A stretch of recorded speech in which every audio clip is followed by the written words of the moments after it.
collines de Los Alamos, le soleil se lève et se couche. Les journées se déroulent sans que rien ne semble altérer le cycle de la vie.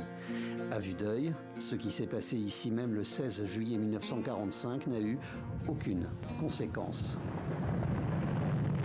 Ce jour-là, à 5h29, sur la zone de Jornada de Muertos, le physicien Robert Oppenheimer et son équipe ont libéré une énergie de 20 kilotonnes de TNT et des éléments radioactifs. L'explosion a été entendue à 160 km à la ronde. La maison de Wesley Burris n'était qu'à 40 km. Il avait 10 ans au moment de la déflagration. Il vit toujours dans la région de Los Alamos, à moins d'1 heure de route du lieu de l'explosion. Il n'y a rien à voir là-bas, juste un monument, c'est tout ce qu'il y a. En guise de monument, un panneau retraçant en quelques lignes le principe de l'opération Trinity, la première bombe atomique. Je me souviens avoir demandé à mon père « Que s'est-il passé? Le soleil a explosé ?» C'était si brillant qu'on ne pouvait rien voir.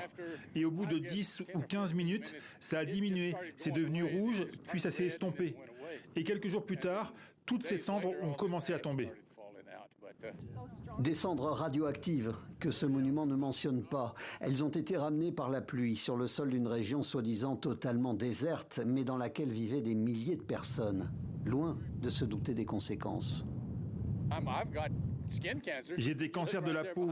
Regardez là, derrière mon oreille. Regardez là. Vous voyez ce truc? Ça vient de ces bombes. C'est tout le long de mon cou. Wesley Burris souffre d'un cancer de la peau, comme sa nièce. Son frère est mort d'un cancer, un cas loin d'être isolé. Non loin de ce monument, près d'une base de l'armée américaine, rendez-vous avec Tina. Elle aussi est née près du site, et elle aussi s'est battue contre un cancer. Son combat aujourd'hui consiste à faire reconnaître la souffrance des habitants de cette région.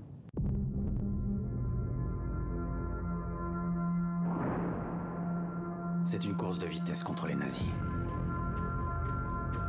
Et je sais ce que ça impliquera. Le film Oppenheimer a été un nouveau coup dur pour ces familles de Los Alamos. En 3 heures de projection, pas un mot sur les conséquences de cette explosion et les suivantes sur les populations. Oppenheimer. Le film de Christopher Nolan a enchaîné les récompenses dans le monde entier. Il est l'un des gros favoris pour les Oscars. Une cérémonie qui pourrait, peut-être, permettre de passer le message.